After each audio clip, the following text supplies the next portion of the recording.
やるじゃねえか。やるじゃねえか。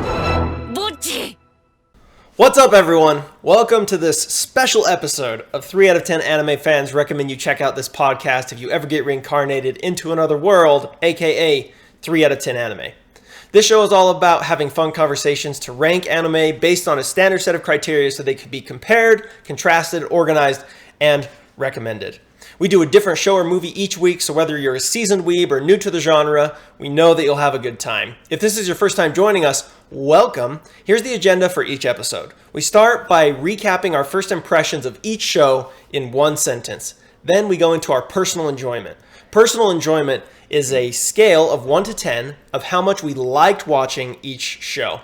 Then we go into our technical assessment, which is a score of 1 to 5 in 4 categories that we combine to a scale of 10. And that tells us how technically accomplished we thought the show was. Finally, at the end, we give some comparisons or recommendations for what you should watch if you liked this show.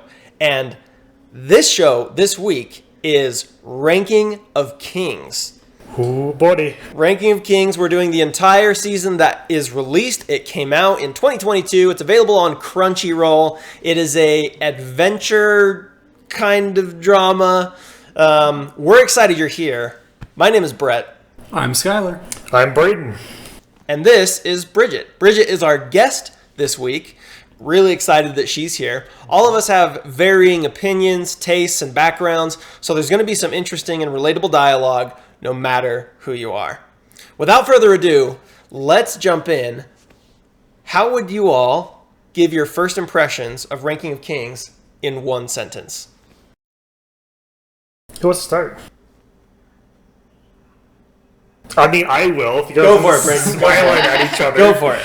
So, Ranking of Kings for me was like going to a spa, and I'm just in there, and it was just nice. And then I realized that the place everywhere around me was trashy, but like, it was nice being there while I was there. I just don't want to think about the rest of the setting I was in. Interesting. Yeah. Okay, I'll give another kind of out there sentence. I've already compared an anime to a drink, so I apologize if I'm doing this again. Thirsty. To me, Ranking of Kings is like a gallon of milk that is sitting out on the counter.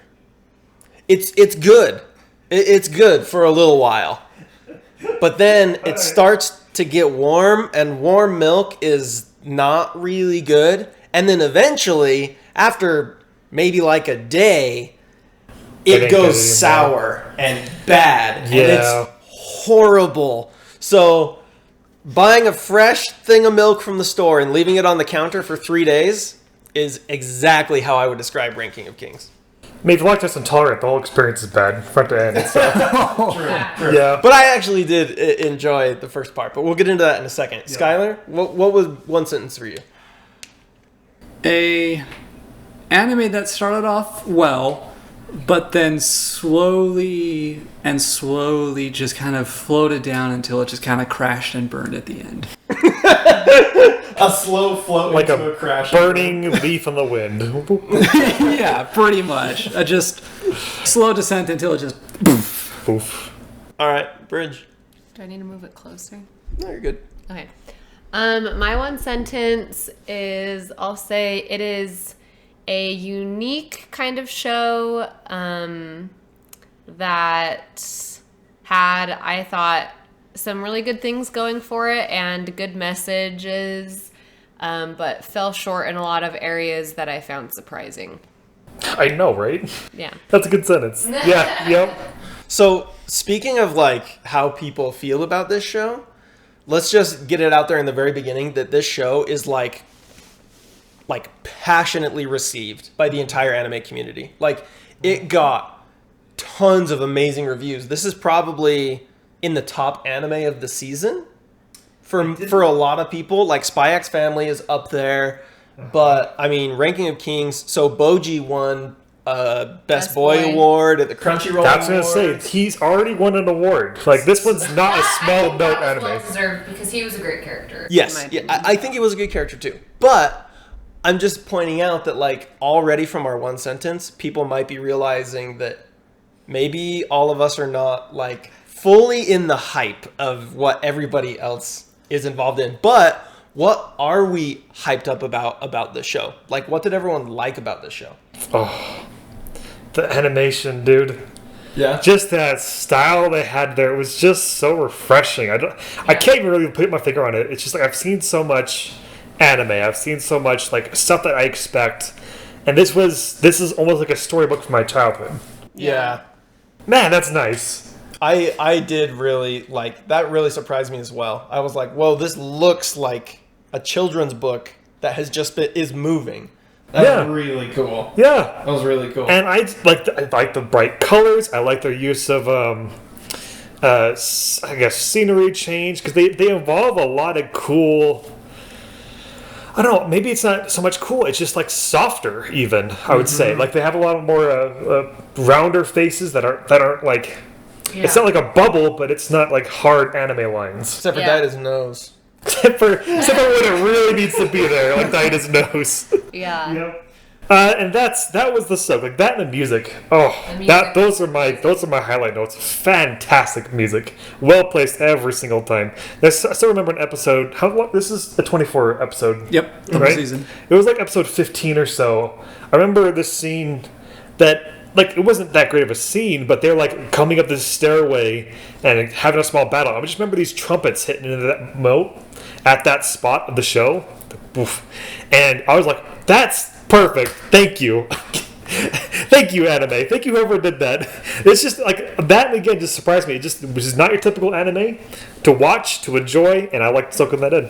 On that note, I thought the music was really good, too. It was cool because the music was, like, fitting for that kind of regal sound. Like, It had the trumpets and it had like some strings, and I thought the music was really fitting and it was really good. You know, even on top of that, it kind of reminded me of, again, you guys ever watch Redwall on TV as a kid? Yeah, you know what I'm talking about. Oh yeah. It's the same kind of medieval-ish setting, and it has a lot of that feel to it too. Of the trumpets and the strings or the horns or whatever they got going on. It's just, they fit it well. I like it. I appreciate that. Appreciate you, Digging Kings. You did good. Yeah. What other stuff did you like? Bridget, what did you like about it? I also liked the music, and I thought a lot of times the music reminded me of Harry Potter, especially when all the mystical stuff would happen. And then also Harry Potter has a lot of strong themes too, so I liked that. I also liked the animation. I thought that the character cast was diverse and interesting. All the characters were pretty memorable, even kind of the side ones like the knights and that kind of stuff. So I thought the characters carried the show pretty well for me, especially Boji and Kage, of course. They were really good characters, and I thought that they handled a lot of things with Boji well, even though he was kind of overpowered by the end, but I think that they did it in a way that wasn't typical. Yeah, that's a good point. Is like character design was on point here. Yeah. Like, we've been comparing our boy here, Brett, to Snake, one of the knights. The Maven. Snake Charmer. Yep, the Snake Charmer. It's the mustache. It's the mustache. That's what it is. But you know, they seem more realized characters than the kind of the carbon copy stuff I complained about with some other anime. Yeah. Like I said, they hit some real good artistic notes on this one. It was fun. Yeah. Well, I think a part of that. Yeah, so I think a part of that is also just the fact that they had Boji be mute and deaf. And that's not something that comes out very often, where you have a main character that has some of these disabilities. And so the way that kind of shaped the entire story around him, I did find to be interesting. And so on that note, there were some things that they handled really, really well around Boji, but then there were some areas that they kind of dropped the ball, or they weren't quite consistent with it, or at least it felt like that to me. And even with the overpowered thing, where it's like, I guess that's another part where it kind of felt a little bit inconsistent, where it's like I liked the way that they kind of tuned Boji's power, because it was kind of in the style that fit Boji. That's true. But because Boji was cursed to have 0 strength. Right, exactly. And he worked real hard. He worked to start taking darkness to get all agility. This was his first bit. It's like he was untouchable, right? Mm-hmm. Yeah. Yep. But he couldn't lift a rock. He could barely lift a ladle. He could barely lift a carrot to get himself a stew or whatever. In that almost training montage episode section. You never forget that stew, man. Yep. And so they did a good job with that.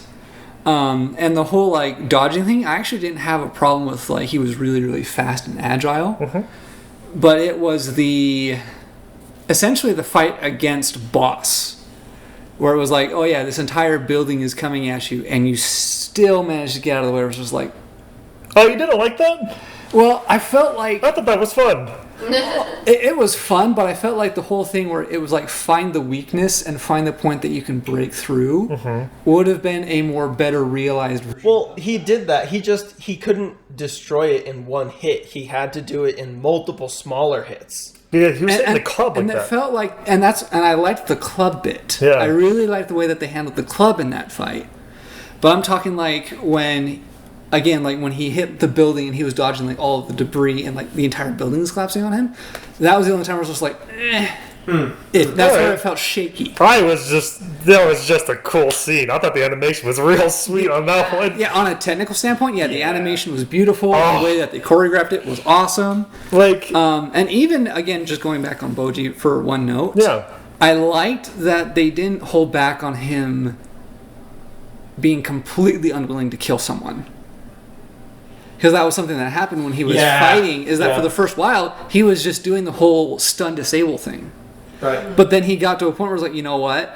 This can't continue. I see what he's doing to my friends and everyone else. I actually have to kill this guy. Our precious little Boji boy. And so I like that they didn't shy away from that, and they actually committed and had him shoulder that burden. Okay. Yeah, I really don't like when anime makes it like the main character can never kill, like the Batman syndrome or whatever. I really dislike when that happens. Yeah, I thought they made Boji a very like real character. Like even when the swordsman Domus, when he came back and like realized that he was still alive, Boji like didn't want to have anything to do with him. Like never really forgave him even until the end. Like it took to the very, very, very end. So I thought that was, because like a lot of times it's like, oh yay, like friendship, you know. So I thought that he was a good, like he was like real, like as in, that part actually surprised me too, because it was very against his cute little squishy character to be like, you know, he like started crying and was like angry at him, you know, that like surprised me. So I thought they just did Boji's character really well. Boji is a cute little squishy character. Yeah, he's a little squishy boy. I mean, I'll allow that they were like giving him the resolve to try and kill Oaken, the big invincible armor guy, or invincible? Immortal is the key frame for him. Kind of old. Yeah, so I know that they wanted to like give him that resolve to actually kill somebody, but they were never going to kill anybody in this anime.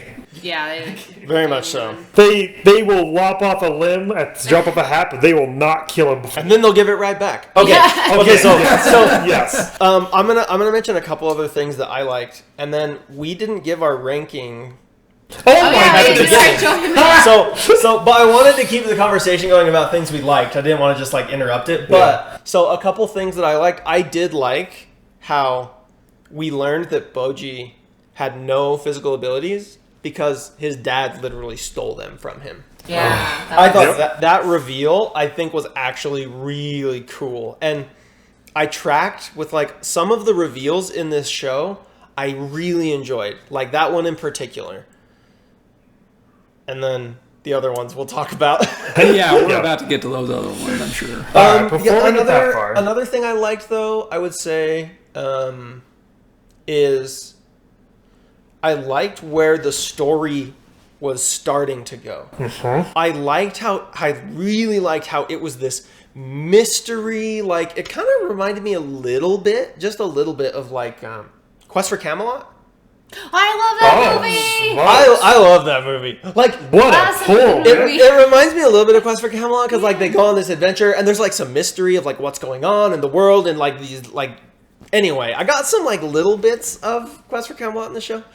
See, the one I was really tagging liked how with- they started that. The one I was tagging with was Full Metal Alchemist. Yeah, that's what Okay. the vibe I This got. whole like grand conspiracy idea, like there's a lot of stuff going on that you have no idea what's going about. Yeah. And there's gonna be something at the end of that rainbow. You just gotta keep going, man. I'm like, all right. Yeah, I thought that too. It kind of like hooked me and like kind of kept pulling me along. I was like, okay, I want to watch another one. I want to watch another one. And I liked, at first, I also liked how it seemed like a moving children's picture book. But then, like, there was some serious stuff they were covering. Yeah, this was not a children's book. No, this is not a Don't children's show book. this one to your kids. No. In fact, like, we might have even thrown, like, a mature disclaimer at the beginning of the episode. Like, there's some really heavy themes Yeah. in this show. Yep. But, A lot of any other dismemberment, things a people- lot of gore, a lot of cutting limbs off. Yeah. Yep. Yeah. Any other Stabby things stab. people liked? Like, any call-outs for positive stuff? I liked some of like the betrayals that happened. I thought that they did good with those, like with Domus pushing him off. I didn't see that coming. I thought someone else was going to try to kill him. I didn't think it was him. So I like there was some cool kind of, like how you said, there were kind of some twists that I thought they did well. I liked Hilling's character development. Yeah. I liked her progression for the most part through the story, actually. Yeah, she was one of my favorite characters. I have some very mixed feelings on Hillings, and we'll get to that. Yeah. I just want to toss in, like, I love that this show was a shout out to the sign language communities out there, or the deaf and hard of hearing communities. Because our main character here, Boji, is deaf and mute. He can't do either. And like, but he could read lips, and so it was interesting to like see him and understand that he could understand people around him, even though they thought he couldn't because he was deaf and mute. He just had a hard time communicating. And it just, I don't know, there was that note and a couple other notes about this character having the disabilities that it had that made this just like a fresh take on those disabilities I had considered. It was touching. It was a touching show. Yeah. In a lot of ways. Yeah, and like how I said in my one sentence thing, it had a lot of good messages, I thought, because like even though he didn't have the conventional strength of a king that everyone told him that he should have, he was able to use his quote-unquote weaknesses and turn them into strengths. And I thought that was a cool thing to see. That sometimes I feel like people kind of do not as well, but I thought they did it well here. And it was like a reoccurring theme. Yeah. All right, are we ready to do our actual rankings Okay, now? let's actually ranking of kings. Yep. Starting with Skylar on a scale of 1 to 10. How much did you enjoy it, and what does that score mean to you? So I gave Ranking of Kings a 4.5 out of 10. And so because it's sitting between two scores, to me, a 5 is a meh. It wasn't good, it wasn't bad, there was no strong feelings in either direction, either the goods canceled out the bads, whatever. And then a 4 is a show that I generally disliked, but it had to have something going for it or I wouldn't have finished it. I wouldn't have watched it. Okay. So 4.5. Braden. For me, I give this one a 5 on my scale, which for me means it passes enough that I will recommend this show to other people. A 4 and below are ones that I won't. I figure for one reason or another they're not really worth watching, but this Ranking of Kings, it touched above that for me, so I landed at 5. I had a lot of issues with it, but enough. There's some really good stuff in there. Okay. Yeah, I actually also gave it a 5 out of 10 for my enjoyment. A 5 for me is a show that's decent. I wouldn't care if I finished it or not, or it's a show that had some things I really liked and some things I really disliked, and the only thing I can do is meet in the middle, and that's where it sits for me, as a 5 out of 10. I gave Ranking of Kings a 6.5 out of 10. For me, a 5 is a show that I will finish, but didn't, like, I just barely finished it thinking, I am here, so I might as well. And a 6 is a show that I enjoyed, but it had some things that I really didn't like, or I didn't like how it ended. It had main things I didn't like. I guess it's 6.5, so I should probably explain my 7. I don't know why I explained my 5. You guys all had 5s. Yeah. 7 is a show that I enjoyed my time watching it, and I would recommend it to someone. And I would probably recommend Reigning of Kings to someone who maybe wasn't really into anime, because it's not very anime-y. Like, there's not really any tropey things. Yeah. It's more of like just like an adventure show. So 6.5 for me. I enjoyed my time while watching it, but there were enough things to knock it down a couple pegs for me. Okay. Yeah. So now, for a show that's so highly rated by everybody else, why did we all knock it down to a 5.5 average? What brought it down for everybody? Convenience. Explain. Convenience.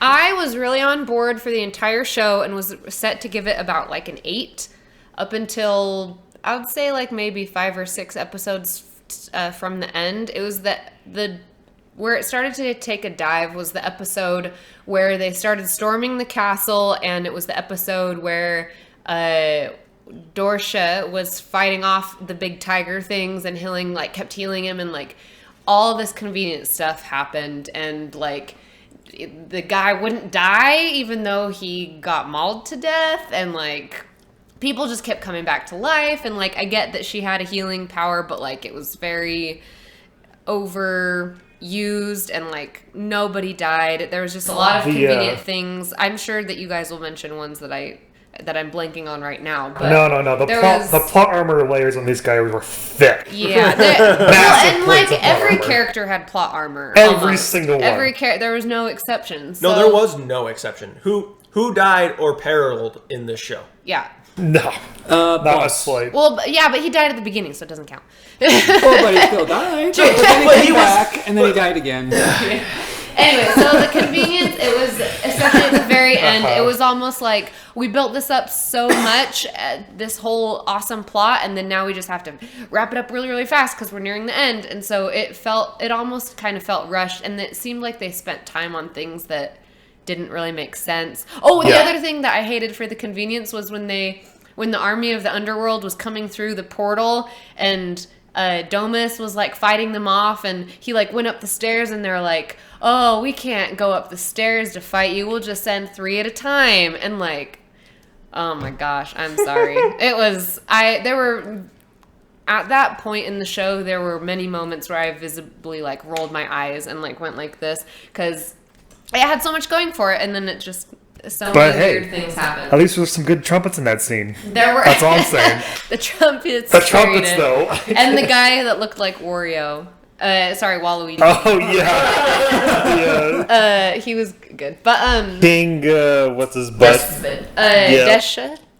Despa's brother. That's all I know. Desha. Yeah. Despa? Dasher and Dancer. Despa was my favorite character. That's Despa was awesome. Despa. I loved Despa, but yes, not a lot of other characters I liked. One of the things that brought the show down for me the most was motivations of characters. Yeah. Because they made no sense. No sense. King Boss, right? Like The main villain guy.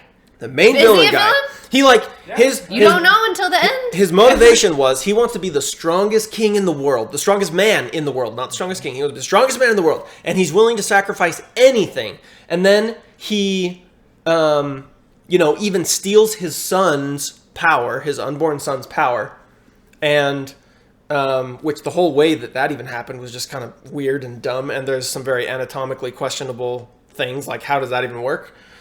Questions, but No, that's with Daida. with healing, with Daida. Yeah, okay. not Boji. Not That Boji. one Not made Boji. sense. That one made sense. But my point is, like, he make becomes obsessed with becoming the strongest man in the world. Then he has this change of heart when Boji is born, and he's like, "Oh, he's so cute and little," and I kind of feel bad. And then he wants to be with Miranjo so bad that he's just tells everybody, "I'm gonna kill all of you." And then he just suddenly has a change of heart and heals everybody. Like, the motivations behind these characters were so inexplicably horribly written. and like even like with Miranjo, like the thing that bothered me about her character is, I'm talking a lot about characters because the characters bug me. So she did these atrocious things, right? She murdered Boji's mom. Literally murdered her. And when everyone finds out, they're like, oh, okay, well, I guess it's fine. We'll forgive you. Like, literally an episode after everyone finds out. Like, no one even mentions it. And then she's forgiven, and then Daida's suddenly like, oh, I guess I want to marry you. Now that I have all my dad's memories of falling in love with you, I guess I'll do the same thing, which that whole thing was weird as freak. Yeah. Especially since Miranjo looks so uncomfortable the entire time. Oh, yeah, Yeah, it's like she she doesn't doesn't say even want anything. She to. didn't say yes. She didn't say no. She was like, Yeah, exactly. Like, that was Like, just... I just thought that I was going marriage. to be consumed by a demon, and now I'm getting married. Like, yeah, that was just freaking weird. But then, the thing that bothered me the most about her redemption is that she had no redeemable qualities whatsoever, other than she had a hard childhood. And that just... She did have a hard childhood. That just forgives all of the horrible things she did. And can anyone explain how the kingdom falling into disarray was going to allow her to be with King Boss? Because that was her whole thing. I'm going to make the kingdom fall into See, that was part ruin. of that cool conspiracy. Like, oh, there's layers of something happening. But then it made no sense. But then it made no sense. Like, anytime like a character was going down an avenue of like action, they just like whoop. Yep. I'm thinking back to whatever the Sword Knight's name is. He like kicks. Domus? Yeah, Domus. The betrayal He has of the Domus. crazy moment of kicking Boji off a volcano. This is Sparta!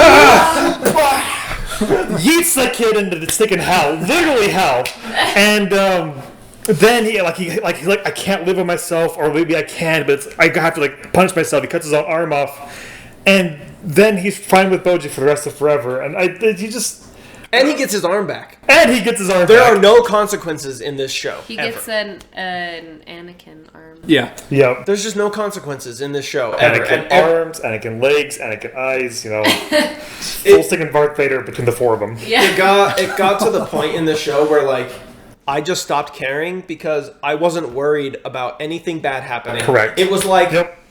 it was like watching that time I got reincarnated as a slime, where I'm like, oh, something bad's about to happen, and after the first time everything is magically fine, I'm like, oh, never mind. Nothing bad is ever going to happen in this show because it's always going to work out in the end, and some magical thing's going to happen that everyone's going to be okay, and Rimuru going to just save everyone.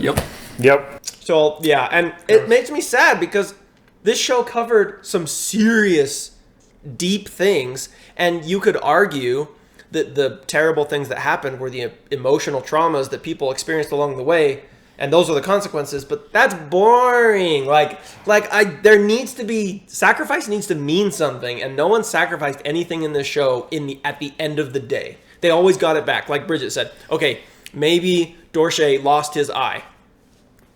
There you go. Yeah. There's the whole coverage of sacrifice that anyone gave in the show was Dorsey gave his eye. Yeah. Oh, we didn't talk about Oaken.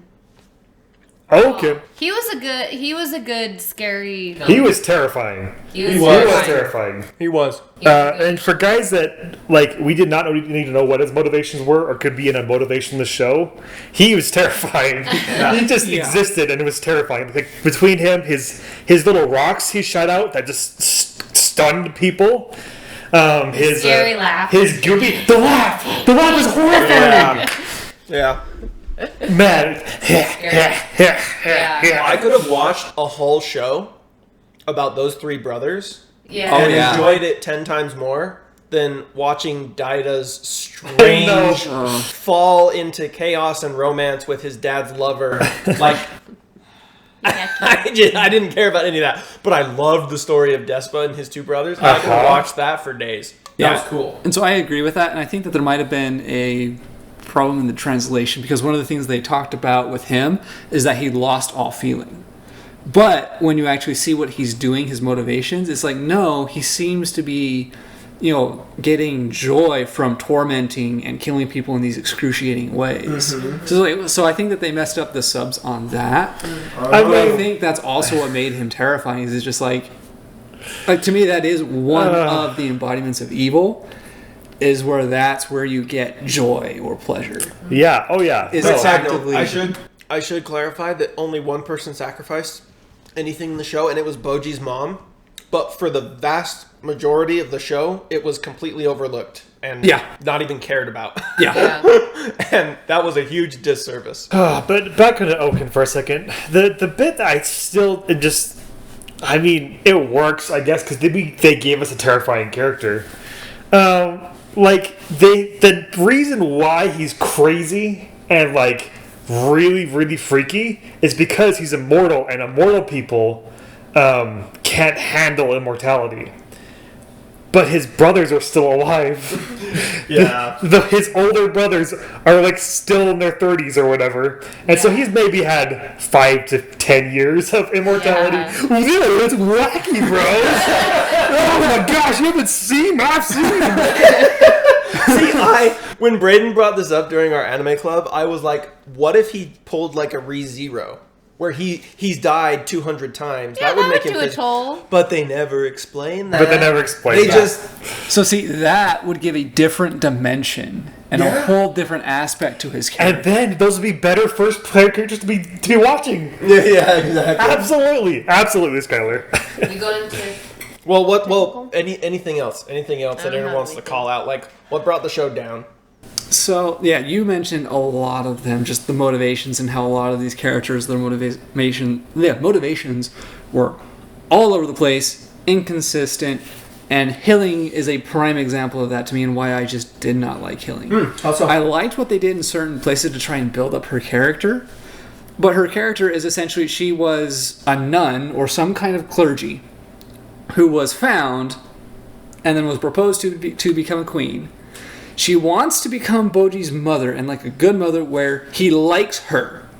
But then, half the time, she's actively, dragging on or insulting or whatever to Boji. She's just being a complete jerk to everybody around her. And then the other half the time, she's trying to be super kind and make sure that everybody likes her.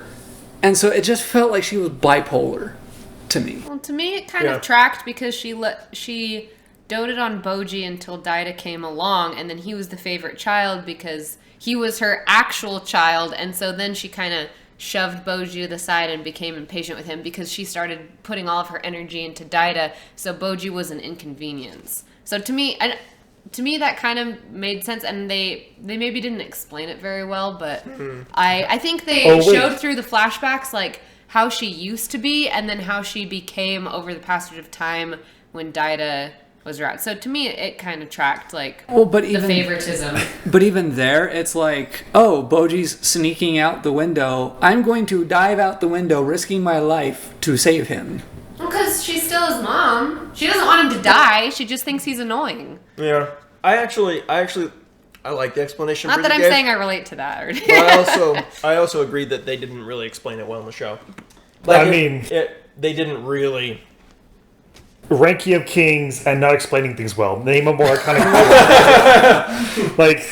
That's where it really comes to. I swear, if you bring up pickles and peanut butter again, you just pulling me on my constant recommendation of Yuri on Ice. You just nice. Okay, kudos to that. Yeah, good. All right. Anything else, Skylar? Well, basically all of the things that just really tore down my enjoyment tracks into stuff like that. And it was just all over the place, especially the more the show went on. The bipolarness of the characters and the flippy floppy. I'm going to bring up one last thing since we were talking about Oaken. The ending of this show was infuriating. Yeah. Oh, I'm glad you so good. Dumb. It was so dumb. So Oaken is in the rock, right? King Boss putting him in the rock was actually a dope moment. I liked that moment, even though everything King Boss was doing really didn't make that much sense. No. Whatever. But the rock is sitting on this cart, and then out of nowhere, the character that didn't die way earlier on in the show, shows up for absolutely without any warning or explanation, splits the rock in half, cuts off head, throws it in the lake, and they just like move on. It's like they literally were sitting in the writer's room and it was like, okay, everyone, we really need to end the show with a way to get people to come back for season 2. What could we throw out there that's just going to be like, whoa, I can't believe they did that. And some half-drunken idiot raised his hand and was like, what if we do this? And he's the owner's son, and they don't want to tell him no, and so they just let him do it. That was some owner's son is feeling really called out right now. Good. Come at me, bro. Anyway, I really thought that was ridiculous. You remind me of one last point on the ending. Is where they bring back, for no explained reason, the ranking of kings.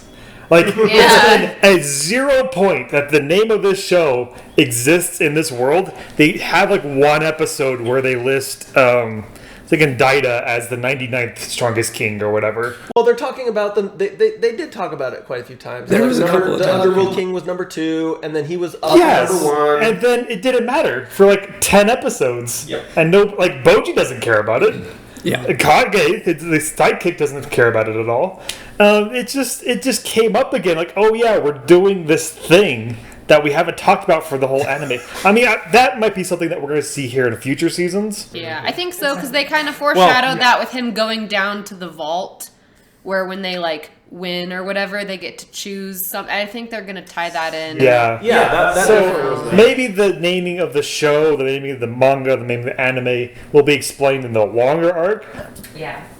It just seemed like not dialed in as important to me in this season. Yeah. So I guess to build off what you were saying, you brought up earlier actually Full Metal Alchemist and how it had the grand conspiracy feelings that were in there.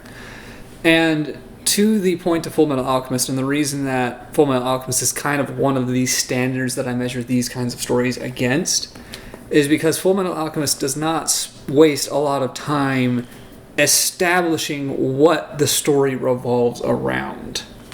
And it is essentially the alchemist's stone, the sorcerer's stone. And that's the whole point of that show. And so, yeah, he's the Full Metal Alchemist. Well, the reason is because, his name and the title, blah, blah, blah, and they get into that. But the whole premise of what that show is focused on gets established very quickly. With Ranking of Kings, it doesn't feel the same way. Because it seems like, if there's this vault thing that's going on that we're supposed to be paying a lot of attention to, and there's like this hierarchy of kings that gives certain benefits or privileges and causes these interesting problems to come up, that they should have established or even had a part of the problem be around, hey, here's a king that went crazy because of that vault thing that happened. I mean, they did mention it in passing. But that's it. They only mentioned it. Yeah, in passing. Because in Full Metal Alchemist, the Philosopher's Stone was a motivation for our main characters. And like I said, Boji doesn't talk about Kage or anybody. Boji has no motivation about the King of Kings. Like, the only person that really does in this show is Daida and King Boss. And Miranjo What?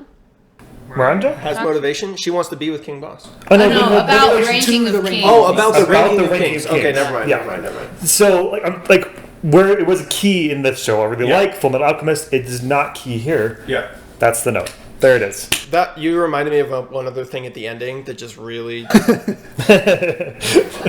me was Kage just randomly deciding to leave. Oh, yeah. And I get that it goes along with his character, and his whole goal was to help King Boji become a king, not to stick around. He felt like he didn't belong. Yeah. It was just a really convenient way to make what everyone knew was going to happen, which was Daida become the king, King Boji go on an adventure. It just was it was so painfully scripted that I was that was the whole ending of the show for me. I was like, wait, please don't do what you're about to do. And then they would do it, and I would be like, oh gosh. And then the guy randomly showing up and splitting the rock, I was like, oh, please tell me this is not what's happening. And then it was happening. That was the whole ending. And that's where, for me, that was the milk for 3 days on the counter. You open the lid and it just smells disgusting. Yep. It's not good, crew. And again, that's another one of those motivational things where, to me, it just didn't fully track. Because even for, I'm like, Boji, where it's again, like the motivation that he was kind of doing throughout that is like, okay, I'm going to go on a journey to become stronger so that I can eventually become a good king. And, you know, the heartbreak and just the emotional just trauma that he felt when it's like it was suddenly taken away from him at the coronation ceremony. Only for him to be like, yeah, peace, I'm out.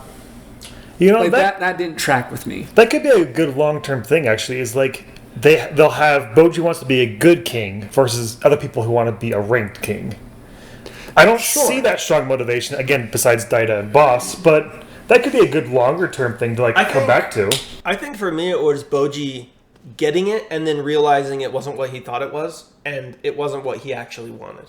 Like at the end of the day, like he changed as a person, and he was like, "Yeah." When he became a king, I thought I wanted to be a king, but now that I know what a king is and what they do, and But kings can't have friends, Brett. yeah, they did. They showed him like Signing papers. But because at the very end, like Kage's response is essentially like, "Oh, you want to found your own country, aka become a king of a own country that you have founded, just like your dad." Yeah, because his country that he was a ruler of can't have friends. But this new kingdom is going to be our clubhouse. It'll be our pillow fort. Okay, But we're going to that's have friends in this kingdom. that's fair. Okay, let's put a bow on personal enjoyment. Any other quick notes anyone wants to add before we go into technical? Nope. Okay. Quick So- notes always take about 15 minutes, so we're good. Let's move on. Okay. So let's go into our technical ranking. So the way this works, by the way, if anyone wants to see our personal enjoyment rubric or our technical ranking rubric, you can actually find them on our website, 310anime.com, 310anime.com. Lots of good stuff there. Go check it out. So for technical, we have 4 categories: art, story, characters, and delivery. And we rank each one on a scale of 1 to 5, 1 being terrible, 5 being exceptional. 3 for all categories is meh, which is on par with what you would expect from a decent show. It doesn't really stand out for being good or bad. And then we go through each one, starting with art first. Art includes music, animation, sound design, art style, and intro, outro. Braden, what is 1 and what is 5 for art? Yeah, on our art scale, for 1, a terrible art show has with the composition. Ooh, sorry. 1 where the composition is frequently ugly, messy, disjointed, bland, boring, repetitive, and poorly done. Where on the high scale, you hit that top 5, the composition is always beautiful, cohesive, fitting, engaging, notable, ambitious, and expertly performed. Yeah. I'm going to start by throwing out music that I actually think it really puts it in a higher area. Mm-hmm. It was, like we talked about, it was fitting. It was engaging because it was very much kind of part of like the times. Like what... Okay, it's actually not. The music from back then sounds nothing like what we imagine it does. but like it's what we have been conditioned to think it should sound like, and so like. And I like that sound. At least they did that instead of having random saxophones, right? Which is something. Random saxophones every single time. So yeah, I think that actually put it. I think that was a plus. The intro music was screaming good, crew. I don't know if you guys ever watched the intros, but I because I don't like watching the intros for spoilers, but I'll put them on the side for music, and the music alone, Actually, I didn't like any of the intros. I loved them. Really? I didn't like not like the watching it, but I did not like the songs. Oh, I thought really? they were annoying. That's just me though. Nah. I do think that the sound design was really good in this show. It had a lot of little things that I thought, like all of the sounds of like Kage slithering around and like those kinds of things, and just like little things that you wouldn't necessarily notice unless they weren't there. So it made it very cohesive. And I also think the animation and stuff was really good, especially in like the fighting and that kind of stuff, I thought. Like, that's what really sold me about the very end. The King Boss versus Boji fight is the animation and framing was just so And he's like cool. running along the wall and Yes! Running along the wall, running up the he like club. does the slide through the window and it like pans through. That was really cool. That was really good. That's where the nerd in me gets to freak out about animation for a mix. That's so cool! Yeah. Oh, yeah. So That was I good. think this one scores high in art. Well, Yeah. so and that one thing I will note is that there were moments where the animation absolutely killed it. You know, those scenes especially. But the art style itself I found to be actually really, really simplistic, where essentially what it allowed the animators to do is only focus on essentially the outline or the silhouette of the character, because there was no line art, contours, or shading in that solid area. Okay. And so in many ways that made it very, very easy to animate, Okay. because there's just not a lot to track. Well, I'm And so good for easy animation as long as Yeah. it looks good. Yeah, and I think it was Or it intentional. fits the Yeah. or it fits I'm their just saying aesthetic. that it's a very basic, easy style. Sure. I we think, don't- I think, so- I wanna think see the more of that. difference- I think the different. I agree with you. By the way, I agree with you. I'm not saying that like because like one thing we talk about like is in the higher echelons is ambitious. So I don't think this show and the animation, Skylar, what you're saying is that it's not ambitious, right? Because it's not like hard, requires a lot of skill and technique. But what I would argue is that the art style and the commitment to a children's book that is moving As we said. was really expertly performed, and its intent was to be simple, even if it's not the most ambitious take. Right. Well, and again, that's where I'm saying where it's like that's where it's kind of hard for me to place it. Yeah, I don't Because think the it thing deserves a 5. is that even though it is simplistic, it is still unique. Because, you know, when you look at other animes, like I don't know of another anime off the top of my head that has an art style like that. And so because of that, yeah, they are kind of going into new territory.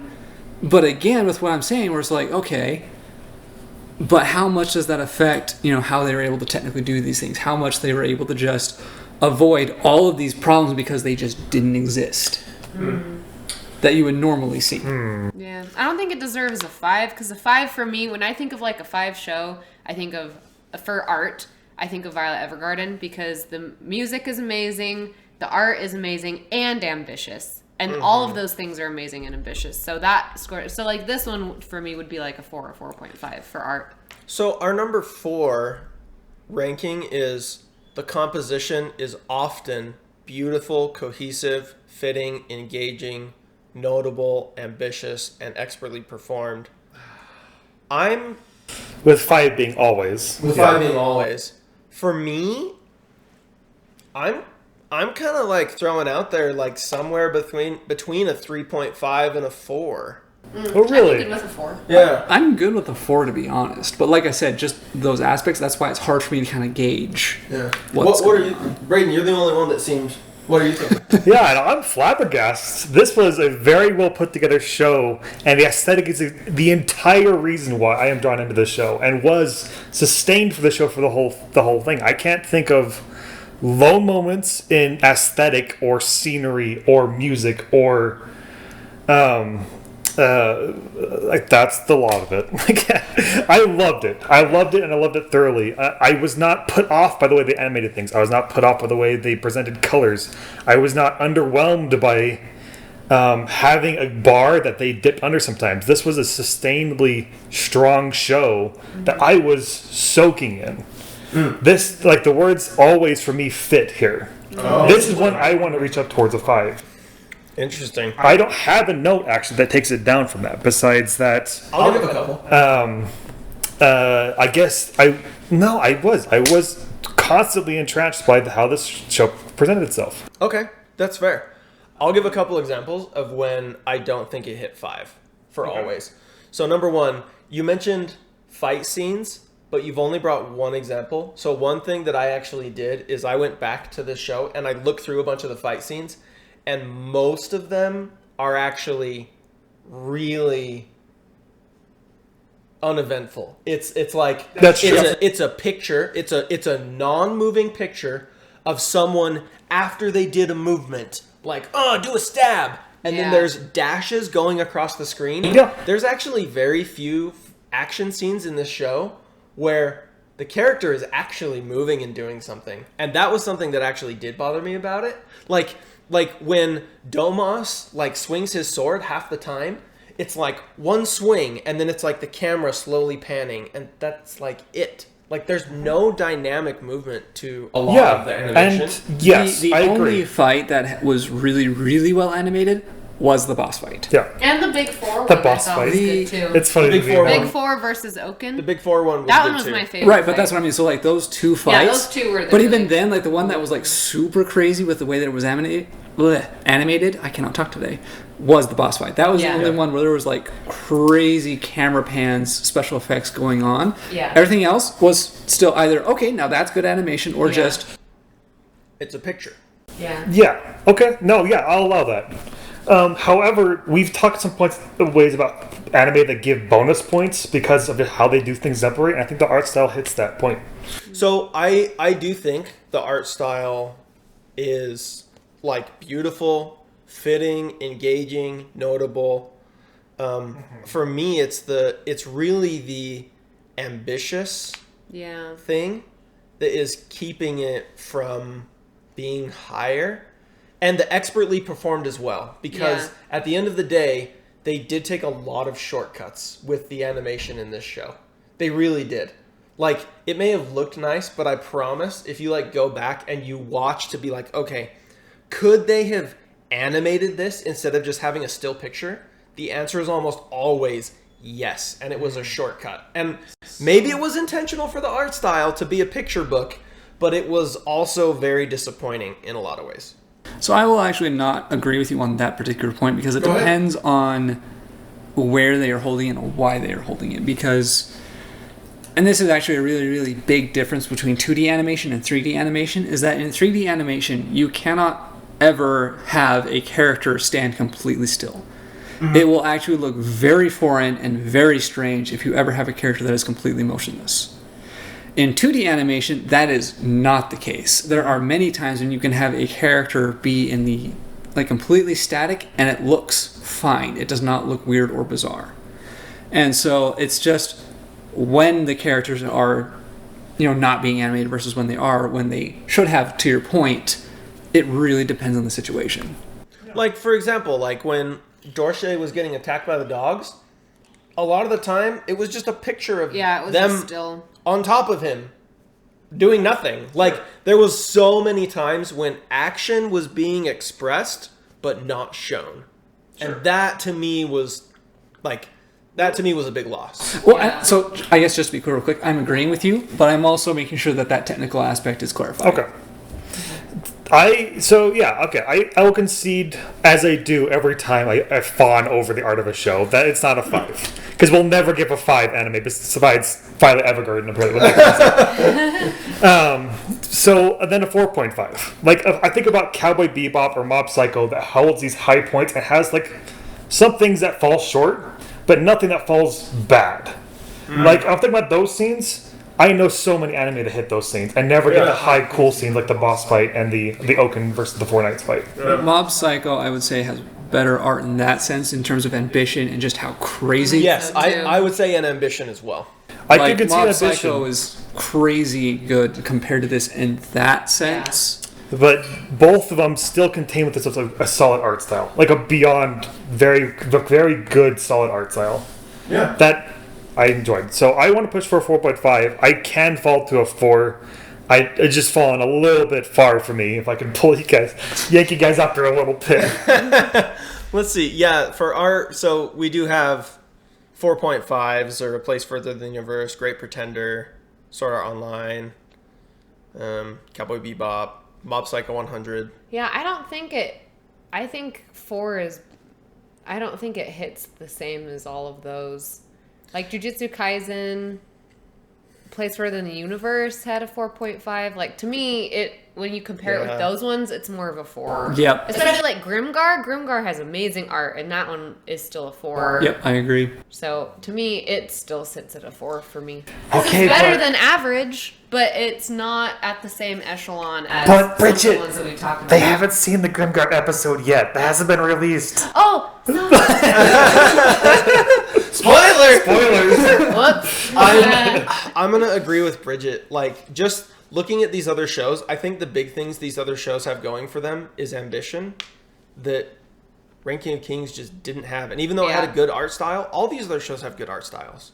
I just, for me, I'm with Bridget. I don't think it sits within these ones, especially Mob Psycho 100. Yeah. I think Mob Psycho 100 is definitely better than this show in art.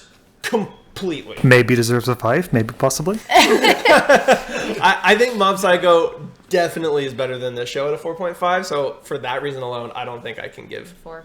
All right, I'll concede a 4. I'm not terribly stressed about it. Skylar? 4. 4. Okay, 4. 4 it is. All right, next one. Next category is story.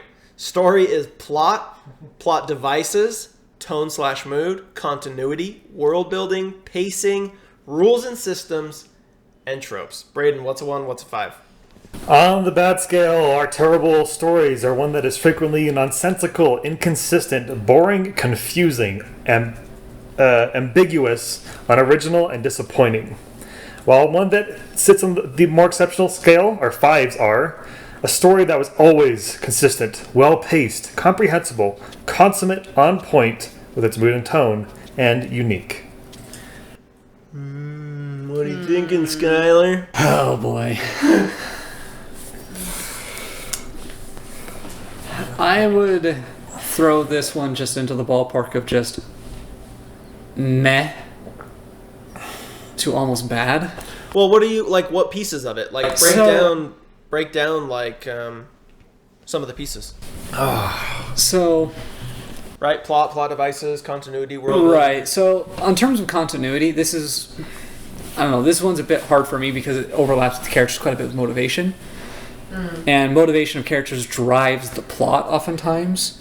And so for me, this one reminded me of an anime where it was supposed to be like this detective whodunit type thing, is kind of a lot of the vibe that I got through a good portion of it, where you just had like these characters doing inexplicable things that tie into the plot. And so you were kind of sat there for a while. I was like, okay, why is this thing happening? Interesting. And so for those points, the plot was good. Until it was revealed why that plot was happening, and then it was like, oh. Because everybody loves Moranjo. That's the answer. Yeah. That's the grand reveal. And so that was that's where the plot really took a dive, because it was just like, oh, that was it? Oh boy. Actually, this is very interesting, the way you've approached this. This is very interesting. Because like the characters have just the biggest walk. But if you talk about the story points of the story, Boji is mute. Boji was going to go become king. He gets usurped. He gets kicked in a volcano. People are dealing with that. Moranjo takes over. Like, those points are a fine story. Yeah. They had the reach towards being something cool. I kept saying, like, there was some grand conspiracy that could have resolved at the end of this. Yeah. It didn't, but, like, that's fine. My 4 is a show that I generally disliked, but had something going for it, or I wouldn't have watched it. Yeah. I wouldn't have finished it. So, you have to, like, peel the characters' grimy fingers, their two-sided fingers off of this story. And that's the hard thing. The best as we can. Yeah, because in that sense, it's essentially just a rather generic struggle for power, just a throne takeover type thing, and that's where it kind of sits in the meh of where it's kind of a generic plot when it's just looked at like that. Yeah, I think the things that, based on what you guys are saying, that are really kind of drawing me in one direction or another is how we describe a good and a bad show in terms of like plot and plot devices. Because, like Braden said, there were some good things going for it. And a lot of the points, if you just describe that as a story, would be good.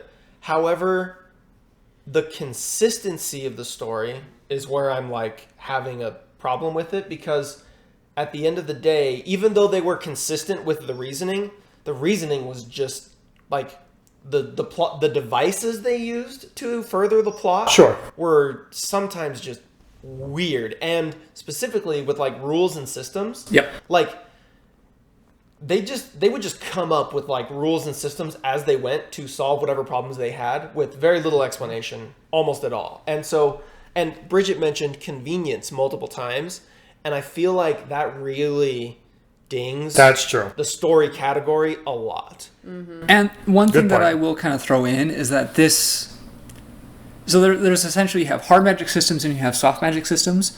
This one felt way more soft magic, especially with the whole potion thing with grinding King Boss into this paste and then having it turn into a phoenix and then killing the phoenix to, like that whole Okay, that thing. was just weird. Yeah, but that's something that you would expect in a soft magic system where it's just like, why does this work? I don't know. We just know that it does it. Yeah, and a demon that just grants any wish, and if you cut off his head, you get another wish. And maybe if you cut off his tail, you get another wish. I don't know. I'm sure that'll happen next time. Kage consistently showing up with just random junk in his inventory. I mean, Yeah. to be fair, he does everything he does produce is something he collected on screen at Yes, some point. I didn't have an issue with However, that. I didn't have an issue with that. It just, I don't know. That actually was a more well explained convenience, but it just was mired amongst these other more grody conveniences. Yeah. So Yep. no, I can see the point there. So I'm kind of leaning towards 2.5 here. For the most wow. part, it's fine. Yeah. I thought you were going to go higher. Oh no, story. I mean, it leans up towards conspiracy, but falls flat on the conspiracy. Like that cool story lean I wanted, it's not there. Or maybe it's there in a longer arc, but it's not here in this season. Yeah. And then it hits all right on most story beats, and then it really has some convenience issues. I'm not going to point for that. I'm going to say 2.5. Okay. I'm good with that. I was going to go 3. Mostly because I feel like if you took the time of the show where the story was pretty good, you get 65% of the show, maybe 70% of the show. But then the other things that bring it down were not as much, but they were more egregious. So it kind of balances to 50-50 in my mind. Oh, sure. But if we want to go down to a 2.5, I mean, I don't want to let my personal enjoyment impact the technical ranking, but I think anything between a 2.5 and a 3, I would be totally good with. What do you two think? I'm good with either, honestly. I feel like maybe a 3 would be better just because I don't think it's as bad as some other things that have been in a 2 or 2.5, so I'm good with either. So just to reiterate, a lot of the plot points were just meant. Where it's yeah, that's about the story that I would expect. Mm-hmm. But there were points where, and just to read off what a 2 is, the story was sometimes nonsensical, inconsistent, confusing, ambiguous, and disappointing. Yeah.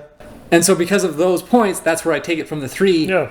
And that's why I gave it that range, and between that range is disappointing, right? Yeah, okay. You have sold me completely. Our rubric, you did it again. You son of a gun. Yeah. And this is a good point for everyone listening. We try to use the rubric to guide the discussion as much as we can, so it's less of our personal feelings and more of was it these things? And I think it was. Okay, so 2.5. No. On All story. right, 2.5 for story. Now we go to characters. Characters includes the character's design, development, motivation, action/inaction, relationships, and personality. This one's going to be all over the place. I'm just going to say that. Braden wants a 1, wants a 5. Yeah. All right, I gotcha. Characters at a 1 are frequently unreasonable, confusing, inconsistent, unreasonably static, dynamic, and annoying. Where up at the high scale, our 5 characters are always understandable, consistent, reasonable, adequately static, dynamic, and relatable. So, I think I want to just guide in for our conversation here that this might hit more towards how we talked about Mob Psycho 100. Surprisingly, we talked a lot about this show. This relation. Yeah, interesting. Because in that show we had Mob, and Mob was our star child. We gave him an award, I think, on that episode. Basically, for his incredible character design. Yeah. And then everybody else was either meh or around. And that's what I want to talk about here is really, there is Queen Healing. There could have been Daida, but there wasn't Daida. And there's Boji. And those sit higher. What was that? Kage. No, Kage is trash. I'm going to talk about it. Okay, I'll fight you. Yeah, get out of me, bro. Kage's trash, bro. But all the other Kage. characters kind of, no, not kind of. They have very polarizing, confusing ambitions that we're going to put those guys down there, and then we have these characters up here to talk about. But you guys want to talk about Kage, huh? I don't want to talk about it. I like him. I just him. want to touch on what Braden said because I think it's good that we categorize the characters really quickly. I think all of the side characters, pretty much all of the side characters, fit into the kind of just meh to bad category. Bad to a mess. Bad to meh, because you have there were a couple good ones.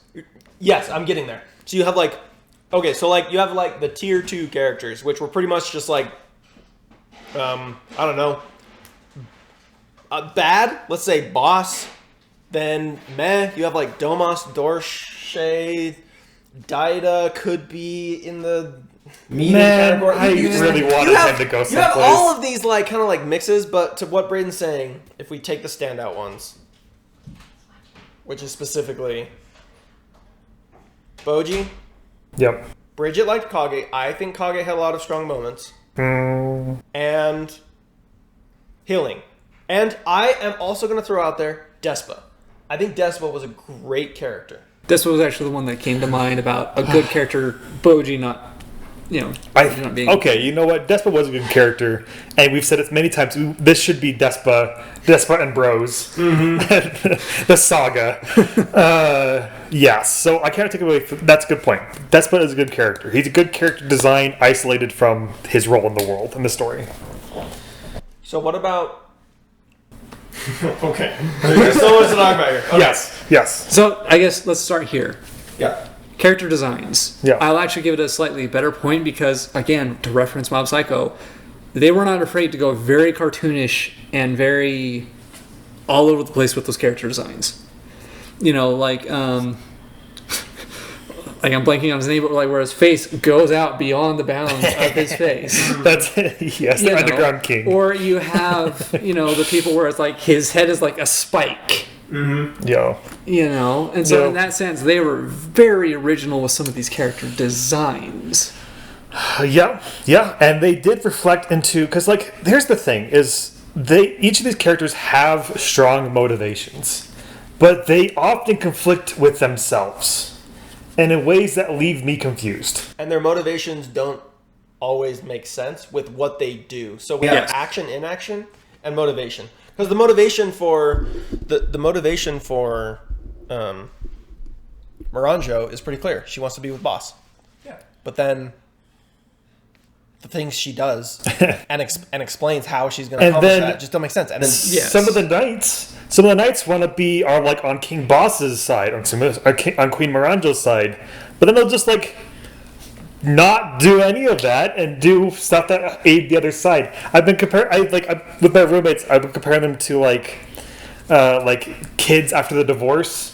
Which parent are they really allegiant to? They love their mom, but their dad was all right. And so Miranjo, Boss are healing. They're split and they keep making weird decisions that don't align with how they're kind of portrayed to lean. Because they're not kids. They're knights. They're knights after to bodyguards and the like. And what are they doing? With that, welcome back, Bridget. With that, I think if we took the characters as a whole, because I know that we're talking about individual characters, but let's let's put them all back together, because if we're looking at our rubric here, the characters are often, this is good, 4. The characters are often understandable, consistent, reasonable as in what their character would reasonably do, static/dynamic, and relatable. And that is not what describes this show. Nope. That is not this show at all. Even if you have a couple good ones like Boji, Despa, I think Kage is those things. Even if you don't like him as a character, he is those things. Most of the time. Most of the time. He is so weird for this show because he has the least amount of motivation out of anybody. He has one motivation, and that is to be the mouthpiece for Boji, and that's it. That's all he really does. He doesn't want to fight. He doesn't want to redeem his people. He doesn't want to fight for himself. He just wants Boji to be king, and we'll talk for him. That's all he does. That's his entire character. I mean, he was supposed to be so cool. So he doesn't have anything else he can do. His whole family's dead. He never learned how to be an assassin. This is anime Brett. So he can do anything. So I would agree with Brett on that point, where it's redeem his people. He is the last of his people. Where it's he's the mouthpiece for Boji. Well, he felt like a kinship, a strong bond. He is Boji's best friend. Mm-hmm. And that's why I said mostly for his character, because when he bugs off, like, to me, that's the one point where it's just like, okay, well, that kind of goes against your character. Yes. Yeah. So let's read a 2. Let's read a 2, which is the characters. Which is where I'm leaning towards, honestly. The characters are often unreasonable, confusing, inconsistent, unreasonably static dynamic, and annoying. Yep. That's what this show sounds like. Yeah. I think all of us are leaning at a 2. Here's my question. Yep. Do we do what we did with Mob Psycho, and do we say it's a 2.5 because of Boji? No, Mob Psycho, we gave a score, and then we gave Mob a medal. Oh, we gave Mob Oh, that's right. So are we saying a 2, but Boji gets a medal? No. He's not that good of a character. Okay. I kind of want to say yes to that, though, because, again, like, when I was thinking about characters, it was like, yeah, the characters are mostly bad, with the exception of Boji, but the reason I would take my medal away is something I mentioned earlier, which is even his motivations of where he wants to become a king. He becomes king. And then he decides, oh, I don't want to be a king of this country. I'd rather go be a king of some other country. That made sense to me because he was trying to... He didn't want to just stand on the shoulders of his father. He wanted to make something of his own. Mm-hmm. That made sense to me because he was like, I just inherited everything my dad had. I don't want to do that. I want to go make something of myself, like for myself. My problem with Boji is more that he seemed to have a lot given to him until he could make cool moments. Like, he had good, cool moments, but he seemed to, like, just get tossed here and there with motivations not really driving him, except for the good moments we think about. That's why he's on the good side of character design for me. Yeah, and that's kind of like that, where he was semi-static. He was never... Static is good way of saying very it. Thank proactive character. He was always driven by the plot. He wasn't the one deciding the plot. So no medal for Boji. In short. Okay, man. I have a feeling like some people are gonna be... What do you think? What do you think? Put it in the comments. Do you think Boji deserves a medal? Crunchyroll did. They gave Boji the... They did give him We don't have to give him one because he already got one. He got the Anime Boy of the Year award. Yes, he did. I think that was deserved. He's a very cute, good anime boy. He's an anime boy. Okay. Great. So we said 2? 2.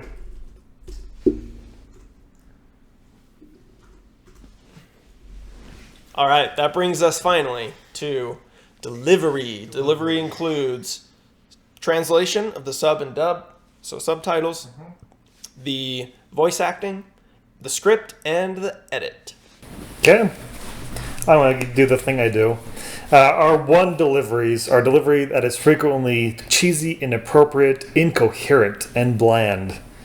While exceptional delivery are always believable, genuine, understandable, elevating, and enriching. Yeah, I don't know. What do you guys think about this one? To me, it was kind of what you would expect, on par with what you would expect from a good show. Yeah. I don't really think of anything that really stood out. I have Except one for thing. the lack I have one of thing. Boji's being able to communicate his emotions and things without having to speak. That was something That's that my bite. I think that was really good, actually. The other thing, here's a cool thing about the show. I was verifying this because I heard it, but I wanted to get the fact. So the sign language in this show was really accurate because the Tokyo Federation for the Deaf supervised all the sign language portrayed in the show. Wow. Whoa. So that's cool. That was really cool. That gives it a... I legitimately think that is an elevating thing for this show. I think that bumps it up automatically. Interesting. That is really cool. And the delivery, like the emotional delivery, I think, of many characters, like the emotions were delivered well. Not even necessarily a translation thing or anything, but I thought the emotions were conveyed well, especially with Boji, who wasn't able to use words to convey his emotions. I might consider better than the typical anime, but not exceptionally. I agree. would do a 3 out of 5. I would sign language aside, I would throw on a 3. I had the point that I brought up on the one potential mistranslation on the sub about Sure. him being no feeling versus Sure. that. But yeah, if the sign language is accurate, then yeah, I feel like that would be a good reason to bump it, because there's a VR game called Moss that does the same thing, and it receives a lot of credit for the same reason. The only other thing that I would also give is that everything else, again, is kind of meh, where it's like there wasn't really any times where characters were conveying a lot of strong emotion. It was either shouting or not shouting, that felt like, with the exception of Boji. I think, But I think with Boji, I'm in line with Bridget, where having a voice actor convey emotion without speaking was, I think that's elevating. Like that doesn't happen often. And one thing I will note as well is that even though he wasn't speaking, he still kind of was. Because if you know the Japanese words that he's saying, he was still roughly saying them, but they were still very much like child speak. Especially near the end, he was starting to pick up more on like actually trying to say. Yeah. So So I'm just gonna throw out a 4 and see what everyone thinks. I was thinking that too, actually, because both on points of the voice acting of Boji, Yep. the standard, or even standard plus of most characters, and then also the heavy and well done sign language implementation on this show. Yeah. Thumbs up. Yeah, I think Yeah. it's on the plus side. There's only one. I'm not proposing we take it down.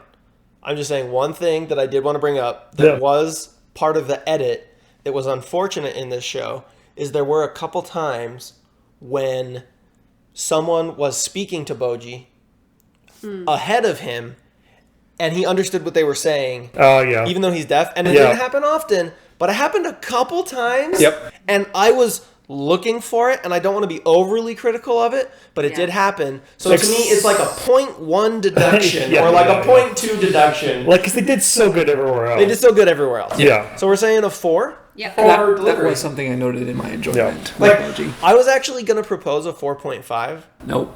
but okay, 4. 4 it is. All right. I gotta check on a little chart on my phone. So that brings us for Ranking of Kings total final score 6.25 technical with a 4 for art, 2.5 for story, 2 for characters, but then redemption. The delivery is a 4, so that's a 6.25. Braden. Redemption's a strong phrase. It was trending down and then it jumped back up. Yeah, okay, yeah, you're right. Okay, this one ties with our second worst technical scored anime of all time. Any guesses what that one was? Anybody remember? Solid work? Nope. Oh. Nope. What? Which one was it? It was Gurren Lagann. It ties with Gurren Lagann. This is Honestly, I'm not. I can We're gonna see get it. terribly against canceled. that. I don't think that's messed up. I think it stands when you take the whole conversation we just had into consideration. And it just fell short on some points we really needed to land on. Yep. I agree. And again, 6.25 is like 1 point under our average, or like our baseline scores. Yeah. So it just whittled down its points enough times It to. just happened that way. That's just where it is. Okay, so here's the final question that we need to answer. So, if people enjoyed Ranking of Kings, or they want to watch something similar to Ranking of Kings but better, what should they watch? Let's go around the table and let's do one at a time. Bridget, do you have I anything? need time to think. You need I time? haven't thought Okay, of we'll start anything. over here. Skylar, do you have anything you'd recommend? Okay. You're going to steal one of mine, I know it. Well, I'm actually going to go a different direction for that Okay. reason. So, the first episode reminded me of a different anime, but then quickly was dismissed as the show went on, and that was Iruma-kun, Welcome to Demon School. And that's because, and the reason it reminded me is because the main character has this ability where whenever he's in danger, he can't be hit. He will never really attack anyone. He can't attack anyone. He's a massive pushover, but he can't take a hit. And so whenever he's in danger, it gets him out of a lot of situations because he just can't take damage. Okay. Okay. I'm next. Right? All right. I said it a few thousand times this episode. My recommendation is Full Metal Alchemist Brotherhood. I love the anime for so many reasons, and it hits so many notes that this one wanted to do. It is more standard art style for anime, and it's older anime for sure. It has every juicy bite of grand conspiracy that involves a huge number of characters across a vast world. It hits on the maturity tones of the blood and the people actually dying. They actually die in this show. It's crazy. They can do that. That happens in real life. It's crazy. Especially since the setting is like post-war, pre-war. A lot of rumors. It's so good. It's so much to sink your teeth into with story, and it goes in directions you're not going to expect, especially episode 2. Warning for episode 2. The entire internet knows what episode 2 is of Full Metal Alchemist Brotherhood. If you haven't yet, get on that. It's so good. So good. All right, I'll do mine. So, if you want a show similar to Ranking of Kings, but way more mature, with no comedy and no happy feelings, Vinland Saga. Interestingly enough, animated by the same studio. Yep, Wit Studio. Same studio. So Vinland Saga is a Viking anime, a brutal Viking anime. There's a little bit of mystery and intrigue with who's pulling strings. There's the main character is the weakest part of that show, but the strongest part of this show, so don't expect anything from the main character of that show. And Thor's is pretty like boss. Yep, Thor's is very except much for like boss. motivation, but like size. Yep, Thor's is like boss, and both of them have a pretty questionable, terrible ending, in my opinion.